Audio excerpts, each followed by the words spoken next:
নমস্কার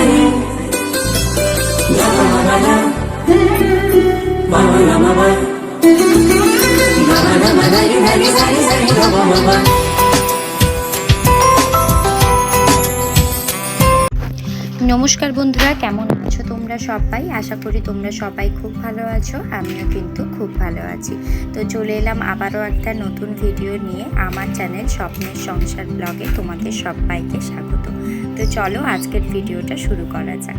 তো আজকের বারটি হচ্ছে শুক্রবার, আর এখন বাজে সকাল 7টা। তো এখন বাজে 7টা, কিন্তু সকালের পরিস্থিতি দেখে বুঝতেই পারবে না কেউ 7টা বাজে। মানে পুরোপুরি অন্ধকার হয়ে আছে, এমন মনে হবে যেন ভোর 4টে বাজে। তো আমি তো প্রথমে ঘুম থেকে উঠে একেবারে অবাক হয়ে গেছি যে আমি কি ভুল টাইম দেখে ঘুম থেকে উঠে এলাম। তো আবার ডবল আমি ফোন চেক করেছি যে কটা বাজে, তখন দেখি না 7টাই বাজে। আমি ঠিকই দেখেছি। তো এত পরিমাণ বৃষ্টি আজকে হচ্ছে, মানে ওই সকাল থেকে মুষলধারে বৃষ্টি, অন্ধকার করে একদম মেঘ ছিড়ি করে বৃষ্টি পড়ছে। তো এই ওয়েদারটা বেশ ভালোই লাগছে, কারণ এদিকে 3-4 দিন হয়ে গেল খুব একটা ভালো বৃষ্টি ছিল না, ভীষণ পরিমাণ গরম ছিল। যদিও বা বৃষ্টি হতো, সন্ধ্যের দিকে একটু আধটু বৃষ্টি হতো, আর সারাদিন ভীষণ পরিমাণ গরম থাকতো। তো আজকে সকাল থেকে কিন্তু এরকম বৃষ্টি ভেজা একটা মেঘলা ওয়েদার দেখতে ভীষণ ভালো লাগছে। আর সকালে উঠেই তো ওয়েদারটা ভীষণ পছন্দ হয়ে গেছে, তাই ভাবলাম তোমাদের সঙ্গেও একটু ভিডিও করে শেয়ার করি। তাই তোমাদের সঙ্গেও একটু ভিডিও করে শেয়ার করলাম। তারপরে এই যে চালটা ধুয়ে কিন্তু ভাতটা চাপিয়ে দিলাম। তো আজকে রান্নাবান্না করব হচ্ছে গিয়ে ঝিঙ্গা ভাজবো, আর তার সঙ্গে করব ঝিঙ্গা নয় চিচিঙ্গা, ভুল বললাম, চিচিঙ্গা ভাজা করব, তার সঙ্গে করব পটল আলু দিয়ে মাছের ঝোল।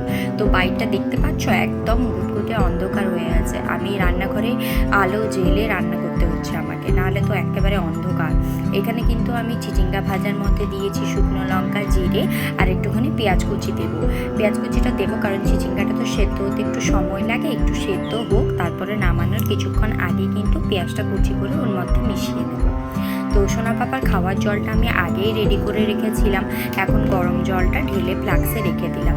আর সোনা পাপা কিন্তু এখন কিন্তু ঘুম থেকে ওঠেনি, আর এমনি কিন্তু মেঘলা ওয়েদার হলে বাচ্চারা বেশ অনেকক্ষণ ঘুমোয়। তো আমার সোনা পাপাও কিন্তু বেশ মেঘলা ঠান্ডা ওয়েদার হলে না, ও বেশ অনেকক্ষণ টানা ঘুম দেয়। তো সকালে উঠেছিল ওই 5:30-6টা নাগাদ। তো উঠে ব্রেস্ট ফিট করে আবার ঘুমিয়ে গেছিলো। তো আজকে উঠেছে ও 8টার সময়, মানে আমার রান্নাবান্না কমপ্লিট হয়েছে তারপরে ও উঠেছে। তো এখানে আজকে রান্না করেছি মাছের ঝোল, চিচিঙ্গা ভাজা, তার সঙ্গে করেছি গরম গরম ভাত। তো চলো এখন সমস্ত খাবার দাবারগুলো একটু টিফিনে প্যাক করে দিই, কারণ আজকে তো রান্নার ভিডিও তোমাদের সঙ্গে তেমনভাবে কোনো শেয়ারই করে উঠতে পারিনি, কারণ রান্না বসিয়েছি তার একটু পরেই কিন্তু কারেন্ট চলে গেছিলো। আর কারেন্ট চলে গেলে আমার রান্নাঘরটা একেবারে অন্ধকার হয়ে থাকে, আর মানে ইমার্জেন্সি বাল্বের আলোর জ্যোতি অতটা তো থাকে না, তো অতটাও ভালো ভিডিও আসে না, কেমন অন্ধকার ভিডিও আসে। আর ভিডিওর কোয়ালিটি ভালো না থাকলে আমার তোমাদের সঙ্গেও শেয়ার করতে একেবারে ভালো লাগে না। কি শেয়ার করবো যদি কোয়ালিটি ভালো না থাকে? তখন শেয়ার করলে তোমরাও দেখতে পছন্দ করবে না, আমারও ভিডিওটা পোস্ট করতে অতটাও ভালো লাগবে না। তো প্রথমেই দেখতে পাচ্ছ টিফিনে কিন্তু ভাতটা দিয়ে নিলাম, তারপরে হচ্ছে কি চিচিঙ্গা ভাজাটা দিয়ে দিচ্ছি। এটা যে উপরের একেবারে ছোট্ট টিফিন কৌটোটা থাকে তার মধ্যেই কিন্তু ভাজাটা দিচ্ছি, আর মিডিলে যে মানে মিডিয়াম সাইজের যে টিফিন কৌটোটা ওর মধ্যে কিন্তু মাছের ঝোল দেবো। তো আমার কেন জানি না 2 দিন ধরে মাছ একেবারে খেতে ভালোই লাগছে না। তো মাছ না খেলে তোমাদের দাদাভাই আবার বকাবকি করবে, তো ওর জন্যই কিন্তু নিয়েছি, ওকে দেখিয়ে নিয়েছি 4 পিস মাছ, ওকে দিয়ে দেবো 2 পিস, সোনা পাপার 1 পিস, আর আমার জন্য একটা মাথা রেখে দিয়েছি। মানে কেন জানি না ভালো লাগছে না, মাছের গন্ধটা আমি একেবারে আবার পছন্দ করতে পারছি না, সহ্য হচ্ছে না। মাঝে মাঝেই আমার এরকম হয়, আবার কিছুদিন পরে একা থেকেই ঠিক হয়ে যায়।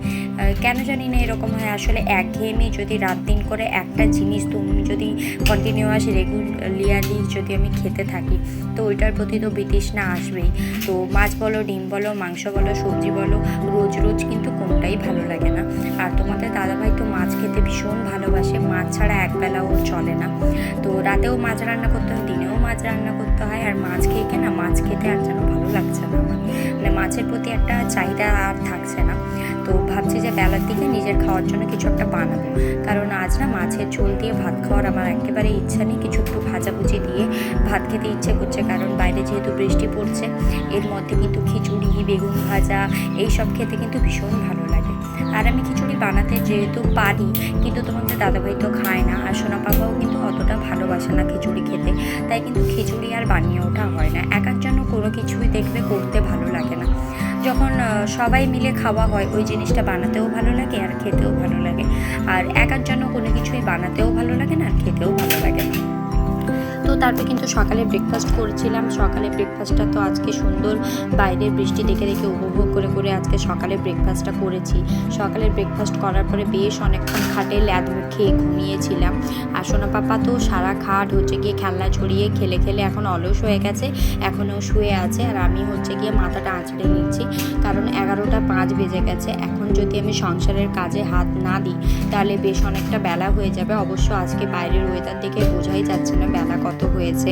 তো দেরি হলেও অসুবিধা ছিল না, তবুও ভাবলাম যে বসে শুয়ে না থেকে তাড়াতাড়ি করে সংসারের কাজগুলো শেষ করে নিলে আমি একটুখানি দুপুরে রেস্ট নিতে পারবো। তো মাথাটা ভালো মতন করে এখন আঁচড়ে নিচ্ছি। আর এই চুল নিয়ে আমি পড়ি সমস্যায়, মানে চুল বাঁধার তো কোনো রকম ধারণা আমার কাছে আসে না, ঠিকঠাকভাবে খোঁপাটাও করতে পারি না। কোনো রকমভাবে পাকিয়ে পাকিয়ে একটা মানে কি বলবো, মাথার উপরে তুলে একটা খোঁপা করে নিলেই যেন আমার শান্তি লাগে। মুখের উপর যদি চুল মানে জটর পটর করে আমার একেবারে ভালো লাগে না। ওই কি বলবো, চিরকালীন আমার একই চুল বাঁধার স্টাইল, হয় বিনুনি নয় খোপা, এই দুটো ছাড়া আমার কাছে আর মানে কি বলবো, আমি জানিও না কিছু বাঁধতে, আর ভালোও লাগে না। আর চুল ছেড়ে থাকতে গরমের মধ্যে বলো আর ঠান্ডাই বলো, আমার চুল ছেড়ে থাকতে যেন একেবারে ভালো লাগে না। ঘাড়ের মধ্যে চুল লটর পটর করলে আমাকে ভীষণ বিরক্ত লাগে। তো তাই চুলটাকে একদম টগে তুলে একটা ক্লিপ লাগিয়ে দিচ্ছি। এরপরে কিন্তু সংসারের কাজকর্মে হাত দেবো, ঘর মুছবো। জামা কাপড় তো সকালে কাচা হয়ে গেছে, জামা কাপড়গুলো কেচে ধুয়ে ঘরের মধ্যেই মেলে দিয়েছি। তো আর আমার চুল কিন্তু ভীষণ কম ওঠে, মানে আগে তো একেবারে উঠতো না। সোনা বাবা যখন মানে একটু বড় হয়েছে, চুলের প্রতি একদম লক্ষ্য নজর করতে পারি না, তাই হচ্ছে কি যেমন তেমনভাবে চুলের জট ছাড়াই, যার জন্য চুল আমার এতটা করে ওঠে। খুব একটা বেশি ওঠে না, কিন্তু আগে আমার একেবারে উঠতো না চুল বলতে পারো। আর তোমরা যদি কেউ আমার কাছে আমার চুলের মানে কি বলবো কি ইউজ করি, আমার চুলের ট্রিটমেন্ট সম্বন্ধে জানতে চাও, তাহলে অবশ্যই আমাকে কমেন্ট করবে। আমি একটা আলাদা ভিডিও বানিয়ে তোমাদের সঙ্গে শেয়ার করার চেষ্টা করব। আর তারপরে ওই যে সকালে বললাম একটুখানি কিছু ভাজাভুজি খেতে ইচ্ছে করছে, তো ফ্রিজটা খুলে দেখলাম তেমনভাবে কিছুই নেই। বেগুনটা একটা পড়ে আছে, তো মানে ওটা একদম নষ্ট হওয়ার খাতায় এসে পৌঁছেছে। আর বেগুনও তোমাদের দাদাভাই একেবারে খেতে পছন্দ করে না, নিজের জন্য কতই আর বেগুন ভাজবো। তো ভাবলাম যে আজকে বেগুনিই বানিয়ে ফেলি। তো ব্যাটারটা আগে রেডি করে নিয়েছি। আর আমি কিন্তু বেগুনের ব্যাটারে খাওয়া সোডা ইউজ করি না, তার বদলে কিন্তু তেলকে একদম ভালো মতন করে গরম করে ওই গরম তেলটা বেসনের ব্যাটারে মিশিয়ে ভালো করে একটু কি বলবো মিক্স করে নিলে কিন্তু বেশ মুচমুচে ব্যাটার মানে বেগুনি হয়ে যায়, মানে খাওয়া সোডা দেওয়ার কোনো প্রয়োজন হয় না। তো এখানে দেখতেই পাচ্ছ তেলটা কিন্তু আমি গরম করে নিয়েছিলাম, ওই গরম তেলটা এখন হচ্ছে বেসনের ব্যাটারের মধ্যে দিয়ে দিচ্ছি। এবারে এটাকে ভালো মতন করে মিক্স করে গরম তেলের মধ্যে বেগুনিগুলো ভেজে নেব। আর আজকে না বেগুনটা আমি একেবারে ছোট্ট ছোট্ট করে কাটিনি, একদম লম্বা লম্বা বড় বড় করে বেগুনটা কেটেছি, ঠিক দোকানের মতো লম্বা লম্বা বেগুনি আমার ভালো লাগে। যেহেতু আমি হচ্ছে কি আগে ওই গোল কড়াটা ছোট্ট কড়াটার মধ্যে করতাম, তো লম্বা লম্বা বেগুনি কেউ হলে তেলের মধ্যে ডুবতো। আর যেহেতু এই কড়াটা ভীষণ সুন্দর, কড়াটা বেশ চ্যাপকা টাইপের, তো চারিপাশেই তেলটা ছড়িয়ে ছিটিয়ে থাকে, তাই আজকে একটু লম্বা লম্বা বেগুনি বানিয়েছি। দেখতেই পাচ্ছ কতটা লম্বা লম্বা বানিয়েছি। তো চলো এখন সম্পূর্ণ বেগুনিগুলো ভালো মতন করে ভেজে নেওয়া যাক।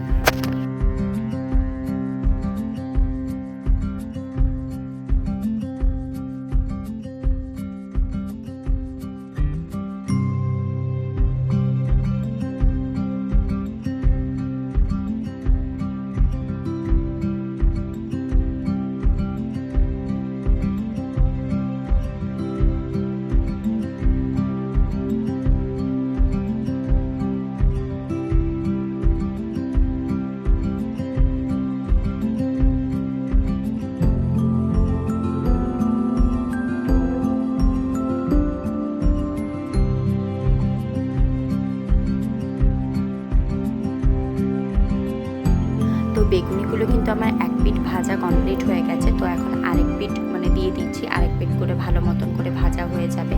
তো উল্টোতেই তো পাচ্ছিলাম না, প্রথমে তিনটা একেবারে তিনটের সঙ্গে একদম চিপকে বসে গেছিলো, কোনো রকমে সাবধানে করে উল্টেছি। আর উল্টানোর পরে চলো আরেক পিঠ ভালো মতন করে ভেজে নিই, তারপরে আর বাকি সমস্ত কাজ করবো।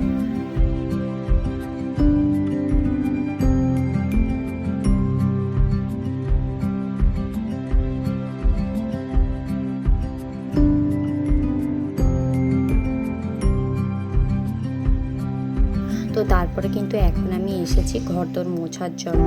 তো ঘরদোরটা পরিষ্কার করে মুছে নেবো। প্রথমে ভাবছিলাম যে বৃষ্টি হচ্ছে, আজকে আর ঘরদোর মুছবো না। তারপরে সোনা পাপা এমন হাল করে ফেলে রেখেছে ঘরদোরের, রাস্তা থেকে বালি তুলে তুলে এনে ঘরের মধ্যে ছড়িয়েছে। তো ভাবলাম ঝাড় দেবো, তার থেকে বরঞ্চ একবার পরিষ্কার করে মুছেই নিই, তাহলে কিন্তু ভালো মতন করে পরিষ্কার হয়ে যাবে।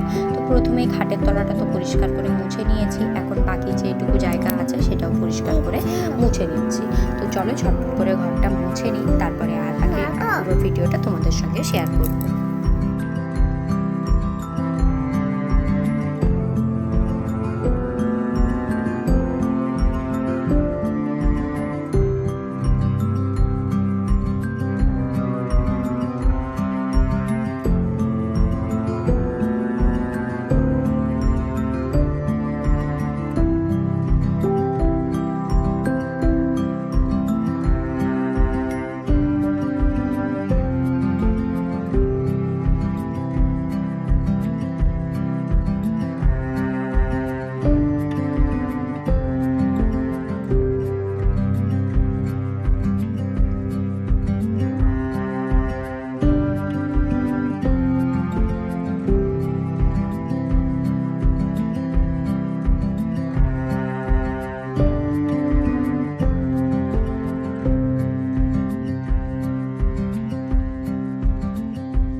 তো তারপরে কিন্তু খাওয়া দাওয়া করে ঘুমিয়ে পড়েছিলাম। সন্ধ্যেবেলা তোমাদের দাদাভাই এসে ঠাকুরকে সন্ধ্যেটা দিয়েছে। ওই যে বললাম আমি এখন কদিন সন্ধ্যা দেবো না, তো সন্ধ্যেটা তো ও দিয়ে দিয়েছিল। আর নিয়ে এসেছিলো সয়াবিনটা আমাদের শেষ হয়ে গিয়েছিল, তো সয়াবিনটা ঢেলে রেখে দিলাম। আর তোমরা অনেকেই বলতে পারো যে ডাব্বাটা এত পরিমাণ নোংরা কেন। আসলে ডাব্বাটা নিচের দিকে বসানো থাকে, তাই ডাব্বার গায়ে অনেক পরিমাণ নোংরা লেগে গেছে, আর এটাকে ধোয়ার মতো আমি একেবারে সময় পাইনি। আর এখন বানাচ্ছি রাত্রের রান্নার রেসিপি। ওই যে বললাম পাবদা মাছ নিয়ে এসেছে, পাবদা মাছটা ভালো করে নুন হলুদ মাখিয়ে পাবদা মাছের ঝাল করব, ডাল সেদ্ধ করব, তার সঙ্গে করব আলুর চোখা। তো এই হচ্ছে গিয়ে রাত্রের রেসিপি। তো চলো ঝটপট করে আগে রান্না বান্না করে নেওয়া যাক। আর মাছগুলোর পেটে একেবারে ডিম ভর্তি ছিল। এখন বসেছি রাতের খাওয়া দাওয়া করতে। আর আজকের ভিডিওটা এখানে শেষ করছি। কেমন লাগলো অবশ্যই জানিও।